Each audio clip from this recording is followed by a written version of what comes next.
السلام عليكم ورحمة الله وبركاته. الحمد لله نحمده ونستعينه ونستغفره. আল্লাহকে ভোলা লোক আমাদের মধ্যে আছে না নাই? কেমনে বুঝবেন যে আল্লাহকে ভোলা লোক আমাদের মধ্যে আছে? দেখবেন এশারার যখন আজান হয়, এই আজানের মধ্যে হাইয়া আলাস সালাহ এই ডাকটা দেয় কে? কথা বললেন। এই কথাটা আমরা শুনি মুয়াজ্জিন বলছে, বলে কে? মুয়াজ্জিন। কিন্তু এই কথাটা কার? আল্লাহর পক্ষ থেকে প্রতিদিন আপনাকে 5 বার বলা হয়, আসো নামাজের দিকে আসো, মসজিদে আসো। এটার মধ্যেই কল্যাণ, এটার মধ্যেই সফলতা। অথচ দেখবেন অধিকাংশ মানুষ তারা মসজিদে যায় কি যায় না? লা তাকুনু কাল্লাযীনা নাসুল্লাহ,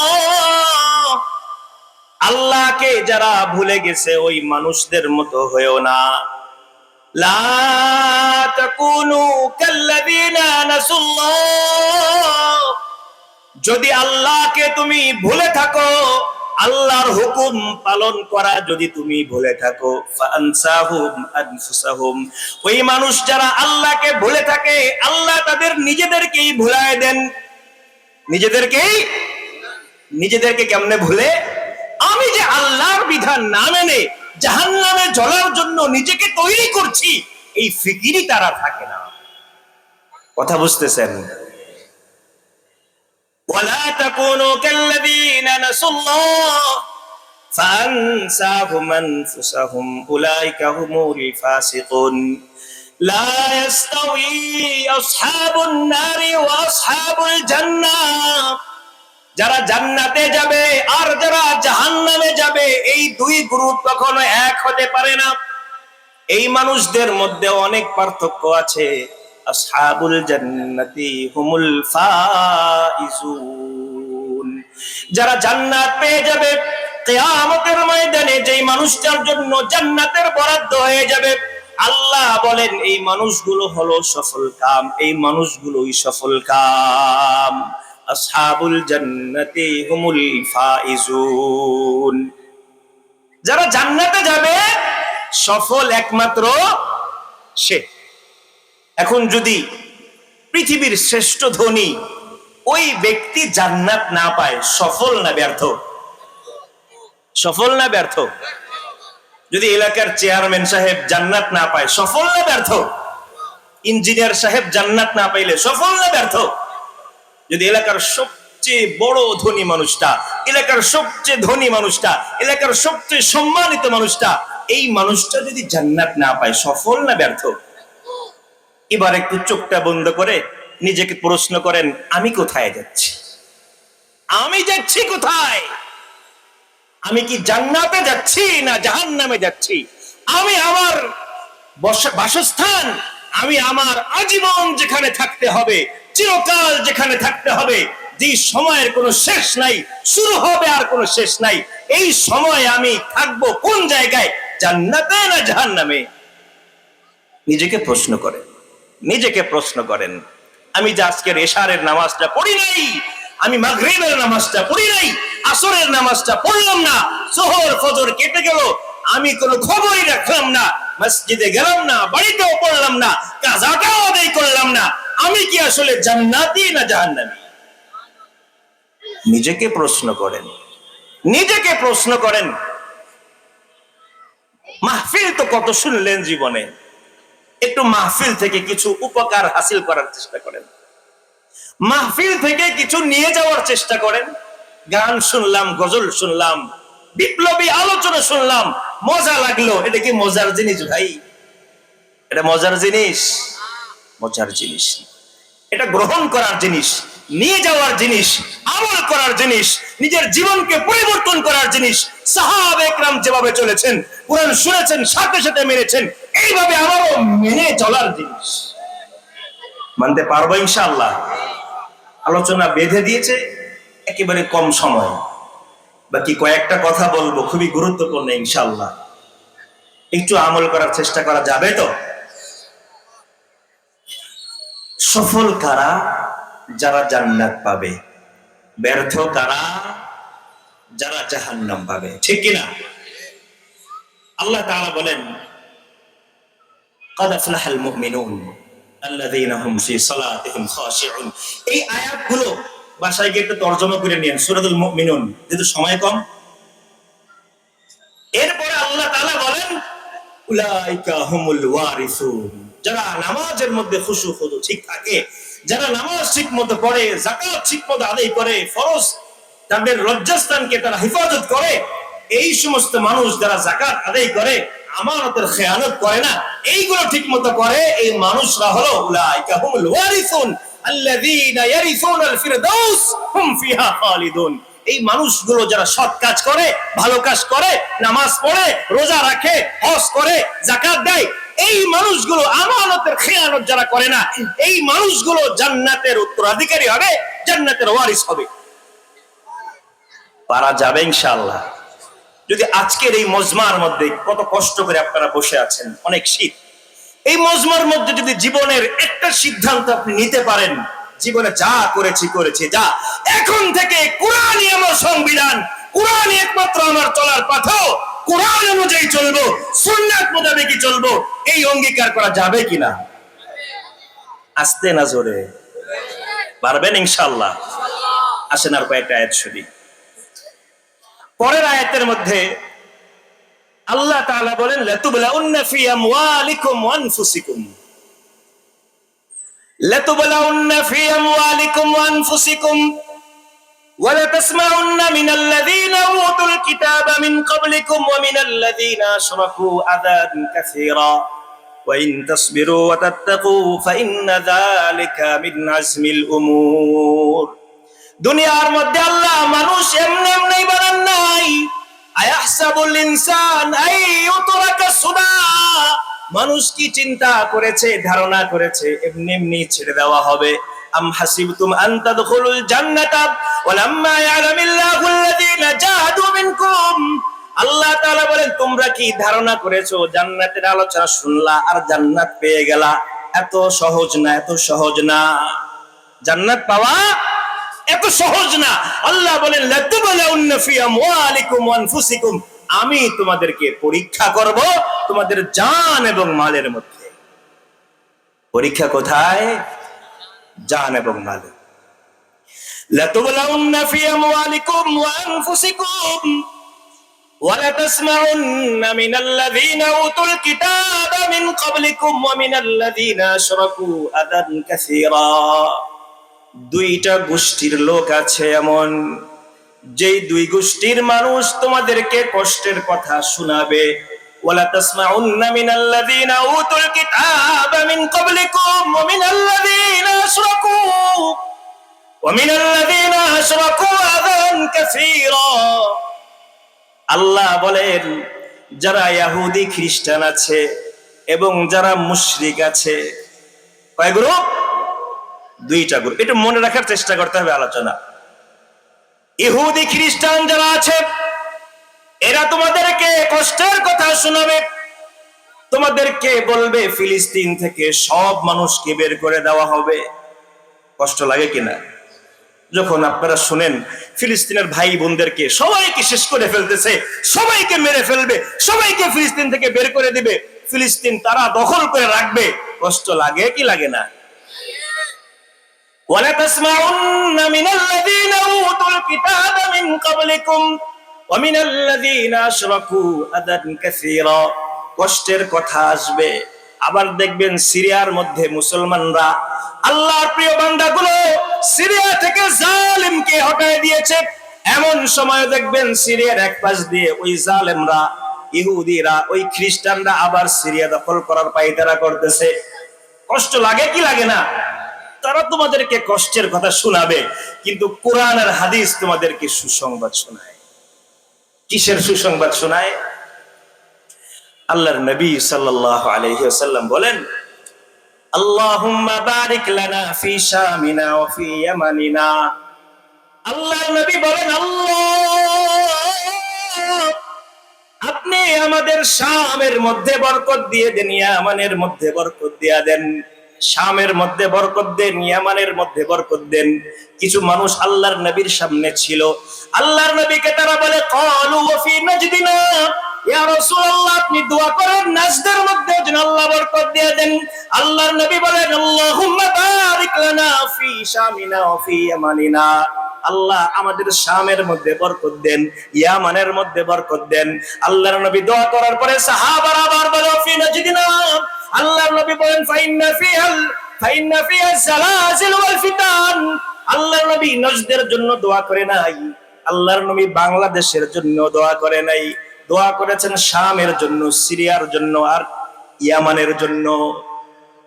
আমাদেরকে খুব ভালো করে বুঝতে হবে শাম, ইয়ামান, ইরাক এদের সাথে আমাদের সম্পর্ক কি, ফিলিস্তিন, লেবানন, জর্ডান ওদের সাথে আমাদের সম্পর্ক কি, একটু বোঝা লাগবে।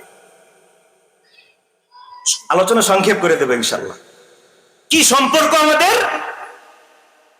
আর এক হাদিসের মধ্যে আল্লাহর নবী সাল্লাল্লাহু আলাইহি ওয়াসাল্লাম বলেন শেষ পর্যায়ে অবস্থা এরকম হবে, মুসলমানদের দল হবে তিনটা। কয় দল? তিন দল। এক দল থাকবে শামে, আরেক দল থাকবে ইয়ামানে, আরেক দল থাকবে ইরাকের মধ্যে। আল্লাহর নবীর সাহাবীরা বলেন ইয়া রাসূলুল্লাহ আমাদেরকে পরামর্শ দিন আমরা কোন দলে যাব? আল্লাহর নবী বলেন তোমরা শামে। কোন দলে? শামে, সিরিয়ার মধ্যে তোমরা যাইবা। তাইলে যখন সারা বিশ্বের মধ্যে সব জায়গায় মালাহিম শুরু হয়ে যাবে, মহাযুদ্ধ শুরু হয়ে যাবে, আমাদের যাওয়া লাগবে কোন জায়গায়? কথা বুঝছেন? কোন জায়গায়? শামে যাওয়া লাগবে। তাহলে শাম সম্পর্কে আমাদের ধারণা রাখা লাগবে কি লাগবে না? আর এক হাদিসের মধ্যে আল্লাহর নবী সাল্লাল্লাহু আলাইহি ওয়াসাল্লাম বলেন যখন মালহামাতুল কুবরা শুরু হয়ে যাবে ওই সময় মুসলমানদের হেডকোয়ার্টার হবে দিমাশকের মধ্যে। কোথায়? গোতা নামক জায়গায়, যেটা দিমাশকের কাছাকাছি জায়গায়, গোতা। এই জন্য আমাদের এই বিষয়গুলো জানা লাগবে। আল্লাহর নবী সাল্লাল্লাহু আলাইহি ওয়াসাল্লাম বলেন এই সিরিয়া, আল্লাহ নবী শাম বলেছেন, শাম বলতে ফিলিস্তিন, জর্ডান, লেবানন এবং সুরিয়া, এই সবগুলো মিলে হলো শাম। এই শাম তারা আমাদেরকে যতই ভয় দেখাক, কষ্টের কথা শোনাক না কেন, হয়তো আমাদের কিছু ভাই বোনদের জীবন যাচ্ছে, কিন্তু ওরা সত্যিকার অর্থে কখনোই নিতে পারবে না। নিতে পারবে? পারবে না। বরঞ্চ ওরা শামকেও যেমনি ভাবে নিতে পারবে না, নিতে পারে নাই, পারবেও না। বাংলাদেশ নামক এই সোনার ভূমিকে নিতে পারে নাই, কুশ্চিন কালেও নিতে পারবে। বিশ্বাস আছে তো? আরো কয়েকটা আয়াত শোনাবো আপনাদেরকে। ওয়ালা তাসমাউন্না মিনাল্লাযীনা উতুল কিতাবা মিন ক্বাবলিকুম ওয়া মিনাল্লাযীনা আশরাকু আযান কাসীরা। ওই তো গেল ইহুদি খ্রিস্টানদের কথা। এখন শুনেন, যারা শিরিক করে, মুশরিক যে মানুষগুলো আছে, গৌর গোবিন্দর সন্তান যারা আছে, এমন লোক আছে না নাই? গৌর গোবিন্দর সন্তানরা তোমাদেরকে ভয় দেখাবে, তারা বাংলাদেশ দখল করে নেবে, এই ভয় দেখাবে। দেখায় কি দেখায় না? ভয় পান আপনারা? ভয় পাওয়া যাবে না। কি বলেন? ভয় পাওয়া যাবে না।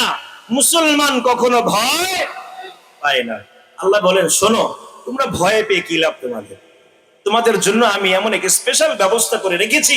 ইয়া আইয়ুহাল্লাযীনা আমানু হাল আদুল্লুকুম আলা তিজারা তুনজিকুম মিন আযাবিন আলীম। তোমাদেরকে সহজ একটা ব্যবসার কথা বলে দেই, তোমাদের জীবনটা আল্লাহর জন্য বিলায় দেবা, জান্নাত তোমরা পেয়ে যাবে। ওয়ালা তাসমাউন্না মিনাল্লাযীনা উতুল কিতাবা মিন ক্বাবলিকুম ওয়া মিনাল্লাযীনা আশরাকু আযান কাসীরা ওয়া ইন তাসবিরু ওয়া তাত্তাকু ফাইন্না যালিকা মিন আসমিল উমুর। আল্লাহ বলে তোমরা ভয় পেয়ে চলবে না। তোমাদের এক নম্বর করণীয় হলো ওয়া ইন তাসবিরু, তোমরা ধৈর্য ধারণ করতে হবে। তোমরা যদি ধৈর্য ধরো, ওয়া ইন তাসবিরু ওয়া তাত্তাকু, তোমরা যদি ধৈর্য ধারণ করো আর আল্লাহকে যদি ভয় করো, এটা অনেক গুরুত্বপূর্ণ বিষয়। কি করতে হবে? ধৈর্য আর আল্লাহর ভয়, এই দুই জিনিস রাখা লাগবে। তাহলে বিজয় উপলক্ষে যারা নাচানাচি করে, আল্লাহর ভয় আছে? কি বলেন? বিজয় উপলক্ষে যারা পটকা ফোটায়, আল্লাহর ভয় আছে?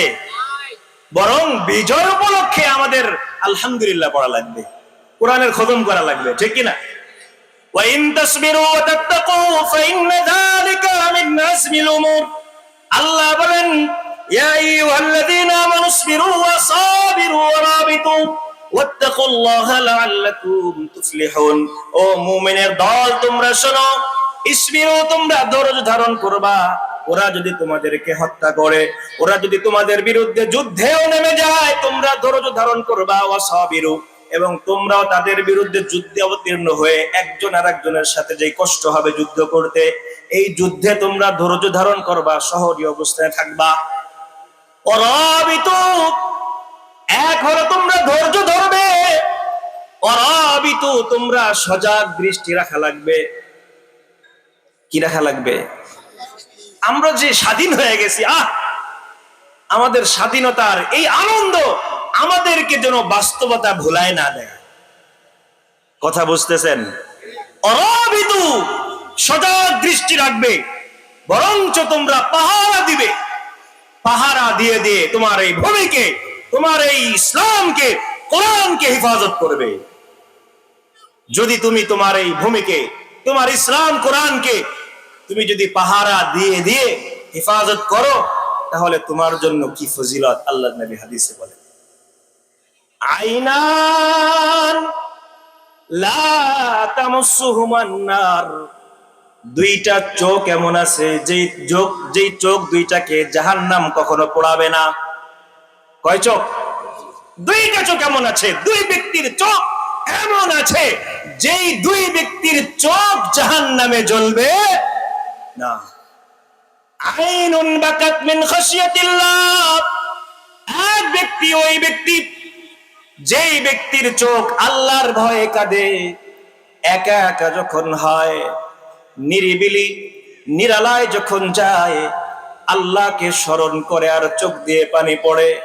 রব্বানা যালামনা আনফুসানা ওয়া ইল্লাম তাগফির লানা ওয়া তারহামনা লানাকুনান্না মিনাল খাসিরিন। কত গুনাহ করেছি মাওলা, কত নামাজ তরক করলাম, কত অন্যায় করলাম, কত মানুষের হক নষ্ট করলাম। তুমি যদি আজকে আমাদেরকে মাফ না করো, আমাদের কোনো উপায় নাই। এরকম ভাবে আর চোখ দিয়ে পানি পড়ে এমন লোক আছে না? নাই? আছে না? আবার কত মানুষ দেখবেন রাতের বেলায় যখন সব মানুষ আরামে ঘুমায়, শীতের রাত্রে লেপ আর কম্বল মুড়ি দিলে যে আরাম, কিছু মানুষ আছে এই আরামকে লাথি মারে। তাতাজাফা জুনুবুহুম আনিল মাদাজি ইয়াদউনা রাব্বাহুম খাওফান ওয়া তামআ ওয়া মিম্মা রাযাকনাহুম ইউনফিকুন। কিছু মানুষ এমন আছে, সব মানুষ যখন ঘুমায়, এই মানুষগুলো গভীর রাত্রে আল্লাহকে স্মরণ করে বিছনা থেকে উঠে যায়, আল্লাহকে স্মরণ করে, আল্লাহকে স্মরণ করে জাহান্নামের ভয়ে কান্না করে। কবরে অন্ধকার, কবরের মধ্যে থাকা লাগবে, কোরআন ছাড়া, আমল ছাড়া কোনো সাথী কবরের মধ্যে থাকবে না। এই জন্য চিন্তা করে আর কান্না করে। আল্লাহর নবী বলে, এই যে কান্না করলো মানুষটা, ওই মানুষটাকে জাহান্নাম পোড়াবে না। এই হলো এক শ্রেণীর মানুষ। আরেক শ্রেণী, ওয়া আইনুন বাতাত তাহরুসু ফি সাবিলিল্লাহ, দ্বিতীয় ব্যক্তি ওই ব্যক্তি যার চোখ ঘুমায় না, মুসলিম বিশ্বের বর্ডার পাহারা দেয়, মুসলিম মানুষদের ইজ্জত রক্ষার জন্য পাহারা দেয়, স্বাধীন ভূমি পাহারা দেওয়ার জন্য সজাগ থাকে। এই মানুষগুলো জাহান্নামে জ্বলবে না। তাহলে ইয়া আইয়ুহাল্লাযীনা আমানু ইসবিরু ওয়া সাবিরু ওয়া রাবিতু ওয়াত্তাকুল্লাহ লাআল্লাকুম তুফলিহুন। আল্লাহ বলেন, মুমিনরা তোমরা ধৈর্য ধরো, আর যুদ্ধের ময়দানে যখন অবতীর্ণ হইবা, তখন একে অপরের সাথে ধৈর্য ধরবা, যে কষ্টই হোক না কেন। নবী তো কত কষ্ট করে গিয়েছেন। মাসাতহুমুল বাসা ওয়াদ-দাররা ওয়াযুলজিলু হাত্তা ইয়াকুলা রাসূল ওয়াল্লাযীনা আমানু মা'আ মাতা রাসূলুল্লাহ। রাসূল পর্যন্ত বলেছেন, সাহাবায়ে কেরাম পর্যন্ত বলেছেন, আল্লাহ কখন তোমার সাহায্য আসবে, কখন বিপদ কেটে যাবে। তোমরা কেমনে কোনো বিপদ আসার আগেই তোমরা জান্নাতের আশা করে বসে আছো। বিপদ আসবেই। কি বলেন, বিপদ আসবে কি আসবে না? এর জন্য আমাদের ধৈর্য ধরতে হবে। আজকে সারা পৃথিবীর মধ্যে বিভিন্ন জায়গায় বিপ্লবের আওয়াজ উঠেছে, আলহামদুলিল্লাহ। কয়েক বছর আগে আফগানিস্তান মুক্ত হয়েছে কিনা? আলহামদুলিল্লাহ। আমাদের বাংলাদেশ মুক্ত হয়েছে, আবার আমাদের সুরিয়াও মুক্ত হয়েছে, আলহামদুলিল্লাহ। এই ধারা আল্লাহ তাআলা আরো বেগবান করেন, সবাই বলেন আমিন। আমাদের বিজয় আসতেছে, কিন্তু সমস্যার জায়গা কি জানেন? সমস্যার জায়গা হলো আমরা এই যে মাহফিলের প্যান্ডেল পর্যন্তই শেষ। আমাদের জোর কোন পর্যন্ত? এই মাহফিলের প্যান্ডেলে নারায়ে তাকবীর বললে, আল্লাহু আকবার বলে রক্ত জীবন দিয়া দেয়, ঠিক কিনা?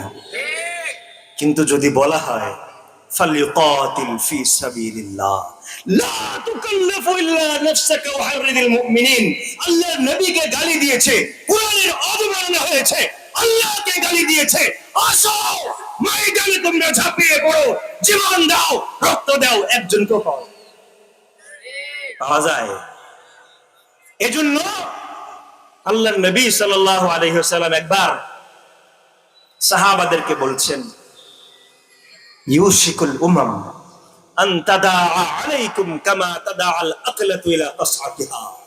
একটা সময় এমন আসবে যখন সমস্ত জাতি মুসলমান জাতির বিরুদ্ধে একে অপরকে যেরকম খাবার প্রস্তুত হলে একজন আরেকজনকে ডাকে, এই মুসলিম জাতির বিরুদ্ধে সমস্ত জাতগুলো একত্রিত হয়ে মুসলমানদেরকে শেষ করে দেওয়ার জন্য ঐক্যবদ্ধ হয়ে একজন আরেকজনকে ডাকতে থাকবে। দেখেন না সিরিয়ার মধ্যে ওই ইরান আল্লাহর দুশমন, আল্লাহর নবীর দুশমন, মুসলমানদের দুশমন, এই শিয়ারা মুসলমানদেরকে হত্যা করতেছে। রাশিয়া, ওদিকে ইহুদি, ইসরায়েল, আমেরিকা, ব্রিটেন সব মিলে দুর্বল কয়েকজন মুসলমানদেরকে হত্যা করার জন্য একত্রিত হয়েছে। ইউশিকুল উমাম আন তাদা আলাইকুম কামা তাদা আল আকলাতু ইলা তাসআতিহা। সাহাবা একরাম বলেন কি ইয়া রাসূলুল্লাহ, ওমিন ইল্লাতিন নাহনু ইয়াওমাইযিন, কেন সেদিন কি আমরা কম থাকবো? এজন্য আমরা কি কম? আমরা কি কম কিনা? বলেন না কেন? ইয়াকুম মিনকুম 20 সাবিরুনা ইয়াগলিবু 200। শেষে গিয়ে বলেন আল আনা খাফফাল্লাহু আনকুম ওয়া আলিমা আন্না ফীকুম দুআফা। এখন আমরা দুর্বল, ঠিক আছে, কিন্তু একজন তো দুইজনের সাথে পারবো, কি বলেন? নাকি ঠিকটা বলতেও ভয় লাগতেছে? আয় হে, কি আলোচনা শুরু করছে, আবার কোন জায়গায় পুলিশ আসে, সেনাবাহিনী আসে, কি বলেন? আল্লাহর নবী বলেন না তোমরা কম থাকবে, এরকম না, বরং তোমরা তো এই বর্তমান সময়ের কথা যদি বলি, এখন তো 200 কোটি মুসলমান। 200 কোটি মুসলমানের এই যে সংখ্যা, বদর যুদ্ধে কি এর থেকে কম লাগছিল না বেশি লাগছিল? কয়জন, কয় গুণ কম? হিসাব দিতে পারবেন এখন যে কয় গুণ কম? তাহলে বদরের যুদ্ধে যদি 313 জনের বিজয় করে ফেলে, এখন 200 কোটি মানুষ কেন বাইতুল মাকদিসকে জয় করতে পারতেছেন না? নিজেকে প্রশ্ন করছেন কোন সময় যে আমরা এত মানুষ হয়েও বাইতুল মাকদিস জালিমদের হাতে বন্দী হয়ে আছে? আল্লাহ নবী বলেন না, ওই দিন তোমাদের থেকে আল্লাহ তাআলা জালিমরা তোমাদেরকে আর ভয় পাবে না, এবং তোমাদের মধ্যে 2টা জিনিস আসবে। কয়টা জিনিস? হুব্বুদ দুনিয়া ওয়া কারাহিয়াতুল মাউত। তোমরা দুনিয়ার ভালোবাসায় মত্ত হয়ে যাবে, মৃত্যুকে ভয় পাবে। মৃত্যুকে ভয় পাওয়া যাবে না, দুনিয়াকে কলবের মধ্যে ধারণ করা যাবে না। যত কষ্টই হোক না কেন, যত কঠিন পরিস্থিতি হোক না কেন, আল্লাহ নবী তো বলেছেন কিয়ামতের আগে একটা সময় অবশ্যই এমন আসবে, আস-সাবিরু আলা দীনি, আস-সাবিরু আলা দীনি কাল কাবিজ আলাল জামাল। একটা সময় এমন আসবেই কিয়ামতের আগে মুসলমানরা দ্বীন নিয়ে থাকবে, কোরআন নিয়ে থাকবে, জিহাদ নিয়ে থাকবে। এত কঠিন হবে এই বিষয়টা, যেমনটা হাতের মধ্যে জ্বলন্ত আগুন রাখা কঠিন হয়, আল্লাহর নবী বলেন এত কঠিন হবে কোরআনের উপরে আমল করা, সুন্নাতের উপরে আমল করা, ইসলামের উপরে চলা এত কঠিন হবে। বলেন আমাদের কয়জনের জীবনে ইসলাম মানাটা এত কঠিন হয়েছে? কয়জন আছে আমাদের মধ্যে? কয়জন? ফজরের নামাজের সময় আপনি যদি মসজিদে আসেন, আপনার নামে মামলা হয়। জোহর আসর এই যে নামাজগুলো চলে যায়, আল্লাহ কর্তৃক, রাসূল সাল্লাল্লাহু আলাইহি ওয়াসাল্লাম কর্তৃক যে বিধানগুলো আমাদেরকে দেওয়া হয়েছে, এই বিধানগুলো যে চলে যাচ্ছে, এগুলো আমরা মানছি না। এগুলো আমরা যে মানছি না, এই না মানার জন্য কেউ চাপ দিচ্ছে? কেউ চাপ দিচ্ছে না। অথচ যদি চাপও দেয়, এই দিনটা মানার জন্য যদি জীবনও দেওয়া লাগে, তাও কিন্তু মানা লাগবে। কি বলেন? মানা লাগবে কি লাগবে না? আল্লাহ সবাইকে তৌফিক দান করেন। তাহলে সর্বশেষ কথা যেটা, এখান থেকে আলোচনা শুনলেন, আলোচনা শুনে চলে গেলেন, এই পর্যন্তই শেষ করেন না। এখান থেকে একটা প্রতিজ্ঞা করে যান, এখান থেকে একটা শপথ করে যান যে আমার জীবনকে পরিবর্তন করা লাগবে। আমি এই আমল করে, হায় আমি তো জাহান্নাম কামাই করতেছি, আমার এই আমলগুলো বাদ দেওয়া লাগবে। আমার এই আমলগুলো করলে জান্নাত নসিব হবে, আজ থেকে আমি এই আমলগুলো করব ইনশাআল্লাহ। এই অঙ্গীকার করা যাবে? আল্লাহ আমাদের সবাইকে তৌফিক দান করেন, আমিন। ওয়া আখিরু দাওয়ানা আলহামদুলিল্লাহি রাব্বিল আলামিন।